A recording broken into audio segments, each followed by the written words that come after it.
Well, cancel culture has been big in the news, and it cuts right to my heart because I have a long history with cancel culture. Joe Rogan has been in the news for comments that he has made, bringing people on about COVID vaccines and some other words that he's used in the past. And there's been a lot of talk about trying to get him kicked off of Spotify. Whoopi Goldberg has been in the news for some things that she said about the Holocaust. Recently, Phil Robertson of Duck Dynasty and a Church of Christ elder from Louisiana has weighed in on this. And he said some pretty insightful things. Here's what he said. He said, canceling people may shut them up, but it doesn't change anyone's convictions. I'm about helping people shift their attention away from the lies of the evil one and focusing on Christ. The only way we can do that is to have a discussion. That is why I'm not for canceling even the most outrageous people like Whoopi Goldberg. Let her talk, he says. Show her the same respect you want shown to your side of the political spectrum. Same thing with Joe Rogan, he says. If the people who are screaming are all that confident that they are right, why are they so afraid of his speech? He's got a great point. Katie Couric has weighed on this recently as well, and she makes a very similar point to Phil Robertson. She says, I think having open and honest conversations and not canceling people because they say the wrong thing or not rejecting them out of hand because of the way they see things, they're probably products of their own environment, is a really important component to leveling the playing field for everyone. I'm really glad that Katie Couric and Phil Robertson have said these things because it's really, really important for us to be able to have a dialogue. While cancel culture might be something that's relatively recent in the secular society in which we live, it's actually not a very recent thing at all. If you look back in Christian history, and especially in Churches of Christ in particular, there's a long history of cancel culture that's gone on for quite some time.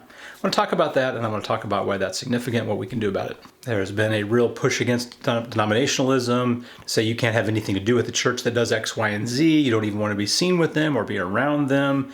You can't be around their preachers or their teachers. You don't want to associate with them. You can't have church-wide, area-wide fellowships with churches that even think certain things are okay. Like if you take a cappella at Churches of Christ, and many of those churches to even fellowship, even spend time with someone who thinks an instrument is okay, is a problem, is sinful. Some of the Churches of Christ universities have canceled speakers in the past, not even because necessarily they practiced a certain thing, but because they believed it was okay. Like if you take instruments, there's been people who've been canceled off the docket of various lectureships because they just thought that was okay. And again, these aren't even people in churches who are practicing this. Now, the ultimate example of this is a little website called ptperror.com. PTP meaning polishing the pulpit. They've renamed poisoning the pulpit. And they have this website I have here pulled up on the screen. And if you go to this website, which is completely anonymous, if you look up who this website is by, I don't believe there is any identifying information, not in who is or ICANN. I don't believe there is any identifying information on this site, but you can certainly contact these people who you don't really know who they are. And if you look at what this is all about, and by the way, these people park a van at Polishing the Pulpit to make sure anyone who goes there can read about the error of these brothers, like Dan Winkler, Melvin Oddie, Steve Higginbotham, Phil Sanders, and others. These are good people, okay? These are very solid, biblically teaching people for the most part. I take a few issues with some things here and there, but like these are conservatively minded people being attacked by like even more conservatively minded people. And so here's the accusation. Dan Winkler. What's wrong with Dan Winkler? Well, in 2016, he spoke at Affirming the Faith. And guess what? He spoke there with a guy named Stafford North, a guy named Chris McCurley and Bruce McClarty and Dale Manor. These are ACU and Harding people. I know several of them. Wonderful people, godly people. Okay? He spoke at the same thing they spoke at. All right. Wow. Amazing. How about Melvin Oddie? He shared the pulpit with F. LaGard Smith and Jerry Rushford. Jerry Rushford's from Pepperdine. I know Jerry. I've met F. LaGard a long time ago. Solid, serious, godly-minded people. But because he spoke at the same event as them, the line of thinking goes that in these really conservative cancel culture, Church of Christ cancel culture circles is you cannot speak at the same venue as someone who's a false teacher, which none of these people are, unless you publicly condemn or rebuke them. So it's guilt by association. So these good brothers are being canceled because they spoke at events where the false teachers were speaking and didn't condemn them. Like, figure that one out. And we could go on down the list. Like Phil Sanders in 2015, 7 years ago, he shared the pulpit at Affirming the Faith with, again, Dale Manor, Harold Red, and Tommy South. Or Steve Higginbotham, who I don't know Steve, but I'm sure he's a good brother. He says that he spoke with Steve Clower. Steve Clower is a friend of mine. Steve Clower is an amazing individual. Steve Clower exhibits the fruit of the Spirit. Steve Clower is a godly man. Because Steve Higginbotham spoke with another godly man named Steve Clower, then Steve Higginbotham is to be condemned as a false teacher by association. So you gotta just axe these guys. You can't invite them to your church anymore because they're wild, they're crazy, they're doing outlandish and godly things because they spoke at the same place somebody else did. Francis Chan has recently been in the news because he's been asked, like, why do you speak at events where these other people are speaking? And he's like, I don't always go and look at all the entire list of who's speaking at a place. I've been invited to speak. Cancel culture is not new. So many Christians are upset with cancel culture right now. It's because their people are being canceled, okay? And we need to go back to the bottom of the issue here. And biblically, we need to really look at this. We are not ever going to be taken seriously when we act like this. This right here, not taken seriously. You have no place in the marketplace. You have no place evangelistically. You have no inroad into people who are seeking when you act like that, okay? You're canceling your own people. Like, why would a new person want to come into your circle when you're canceling your own people? Like, that makes no sense. Would you want to sign with Spotify if they were just like axing all their people for any little thing that they said or did, or because they were in the same room with somebody else? Like, no way, you'd be out of there. This is just not going to work. And what I'm talking about here is the in-house stuff. Then there's the outhouse stuff. Like, we're going to cancel Disney because in a movie certain things happened, okay? And we need to have conviction. We need to stand up for truth, okay?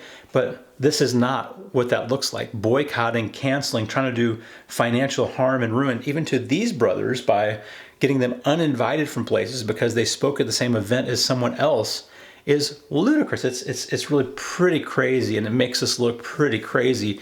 And we need to really steer away from that. When you hear people talk like that and you're tempted to cancel people from your docket because that somebody else may come after you. See, this is how it works. It's fear tactics. It's to say, we're going to punish you if you bring these people in. If Phil Sanders speaks at your gospel meeting or whatever, we're going to punish you. We're going to call you out.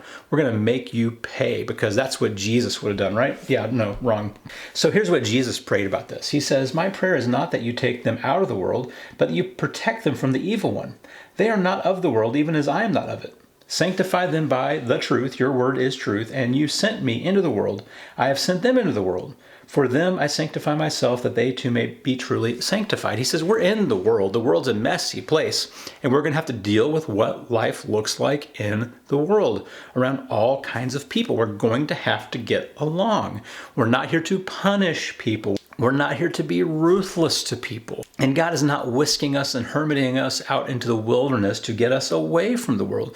We have to engage the world. And that means having a fair, open, and honest dialogue where both sides get to speak and both sides get to listen, and there can be some sort of mutual understanding and respect that is given, rather than just saying, well, I'm so anxious by what you're saying, I'm so threatened by what you're saying that I have to just absolutely just kill you off and just cancel your voice, get your voice out of here so that what I'm saying is unchallengeable, because I'm diminishing your voice rather than allowing your position to be heard, and then really critiquing it and understanding which position really aligns best with the truth.